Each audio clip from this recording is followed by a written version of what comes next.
Hey guys, welcome to another episode of History Ride, or as I recently like to call it, a ride with history.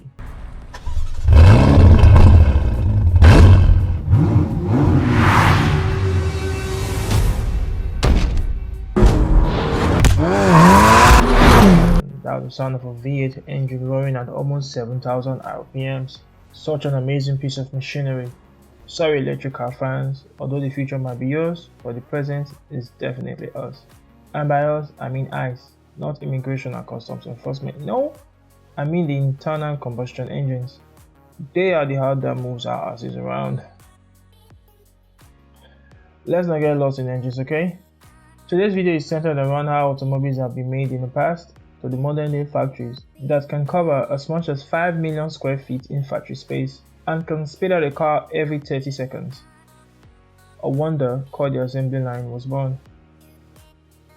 On a side note, if you like this video, which I believe you will already do, hit the subscribe button to see more videos like this. Now back to business. The assembly line is a multi-industry success story. You can find it in all forms of production, spanning multiple industries, to manufacturing incredibly humongous things like airplanes, automobiles, TVs, laptops, and down to devices that almost, well, everyone has in their hands or pocket and likely watching this video on it now, a smartphone. The assembly line has become a staple and an integral part of manufacturing in the 21st century. It has its genesis date as far back as several centuries ago, case in point, the Venetian arsenal. The assembly line for a long time has been considered to be one of man's greatest innovations of the 20th century, and in my books, of centuries. It quickly became a staple in the industrial world that companies who did not adopt it will have no other choice than to close shop and go home broke. It's definitely a major factor that helped the integration of automobiles into the driveway of a lot more Americans, helping to create the famed American middle class. Mostly because more cars could be manufactured at a lower cost. Win-win, who doesn't love that? Happy customer, happy company. Early forms of assembly lines. Before the dawn of the Industrial Revolution, manufactured goods were made by skilled workmen, with each workman focusing on his area of expertise, mostly using basic or simple tools, and passing the project on to the next workman for their part to be carried out until the project is completed. Though now an amazing holiday destination, history tells us that the Venetian arsenal, dating back to about 1104, devised a means of manufacturing ships in a system that is similar to assembly lines we see in mega factories today. Only this time they don't use conveyor belt but make use of a canal. How did they accomplish this feat? Well, they produce the ships by moving the ships down a canal with multiple workstations. At each stop, new equipment and parts will be fitted on the ship until it gets to the final stop at the end of the line. It is believed that at the prime of its production capacity, the Venetians could manufacture one ship a day with a labor force of about 16,000 men. The idea of interchangeable parts. The dawn of the Industrial Revolution meant that humans had developed machines that can do the work that once required human handwork. This led to a shift in the way goods are made, as small shops were soon replaced by factories, changes made possible by the innovation of a man named Eli Whitney. Guns, guns, guns. Guns have been a close buddy of man for a very long time, with its origins dating as far back as AD 1000 in China, where the first one was made. As ridiculous as it looks, it's actually humanity's first gun. Damn, that thing looks like a pipe. No wonder it was called the hand cannon.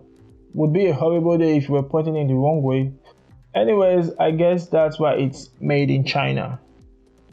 The idea of interchangeable parts first took off in the, you probably guessed it, the firearms industry, with French gunsmith Horace Leblanc, forgive me if I pronounce that wrong, I'm French, promoting the idea of using standardized gun parts as opposed to the current practice of a gun built individually by hand by the gunsmith, making each firearm unique. While good for a collector's item, but very bad for serviceability. What it practically means was that if the firing mechanism was bad, you had to throw away the entire firearm. What a waste, right? Well, it took an American Eli Whitney to introduce the idea in a gun-loving United States. And the idea took off, and the rest, as they say, is history. Ransom holds. A lot of folks, I believe, still believe that Henry Ford invented the assembly line. Well, that's not correct, but he had a critical role to play, which we'll discuss pretty soon. Ransom Olds of Oldsmobile, whose last car left the production line in 2004, designed and patented the assembly line in 1901. Moving to this process allowed him to tremendously boost his manufacturing capacity by 500% in 1 year. He was able to boost outputs to 20 cars a day, which at the time was an amazing piece of production expertise. The Oldsmobile company, armed with the assembly line, were now able to deliver cheaper automobiles and more stylish features. Another novelty on the crown of Oldsmobile was that they were the first company to begin the automobile production in large quantities. Henry Ford. There was a major drawback of Ransom Old's assembly line idea, and Henry Ford improved on it by adding the conveyor belt system to make moving the car down the assembly line a lot easier. On December 1st, 1913, Henry Ford installed the first moving assembly line for the mass production of an entire automobile. His innovation reduced the time it took to build a car from more than 12 hours to 1 hour 33 minutes. In one of his best years, Henry Ford was able to produce nearly 2 million units of the Ford Model T, by far surpassing what Ransom Olds could accomplish. So I believe that's where a lot of the confusion comes from. Nonetheless, a lot of folks still refer to Henry Ford as the father of the assembly line. Age of robotics. While this might come as a surprise to some of you, GM was once a company that was on the bleeding edge of innovation, quality, and technological advancement. Just kidding, they still are, I believe. But one thing you can't take away from GM is that it was the first company to come out with an automatic transmission, and that was in 1939. It was a 4-speed tranny. Yes, they had a few reliability issues, but they were soon worked out. And also, GM was the first company to implement robotics on its assembly line, a feat it achieved in 1961. So it was and still on the bleeding edge of innovation.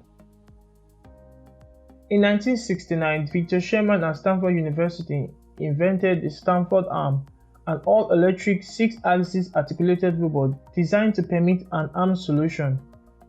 This allowed it to accurately follow arbitrary paths in space and widened the potential use of robots to more sophisticated applications such as assembly and welding. Mr. Sherman also developed other projects with MIT, which was an improvement on the Stanford Arm. He named it, well, you guessed it, the MIT Arm. Sherman said his goodbyes to MIT when he accepted the fellowship with Unimation to further develop his robotic ideas. He later sold his designs to Unimation and retired into fishing on a lake.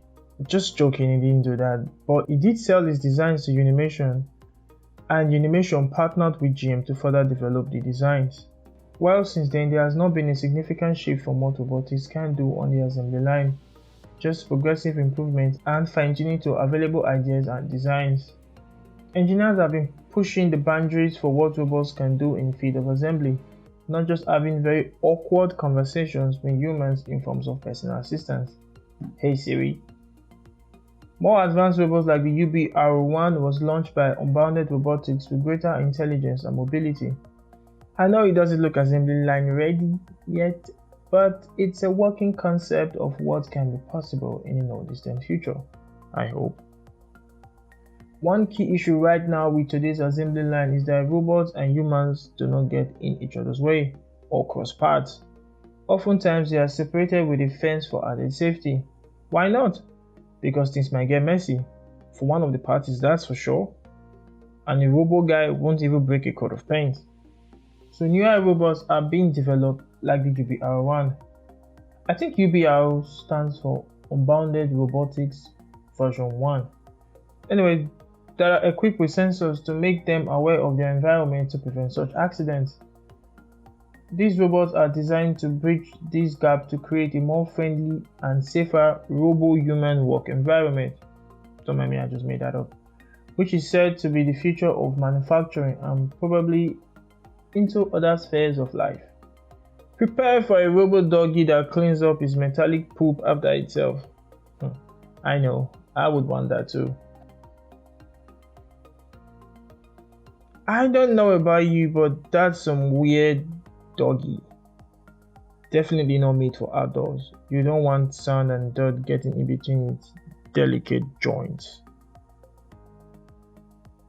Okay guys, thanks for hanging out with me today. It has been a really interesting topic and one I really enjoyed making, and hopefully you guys enjoyed it as much as I did. Do me a little favor and hit the subscribe button. I've got tons more interesting topics heading your way. Don't forget to like and comment any questions or suggestions you might have. Goodbye from David and have a good day.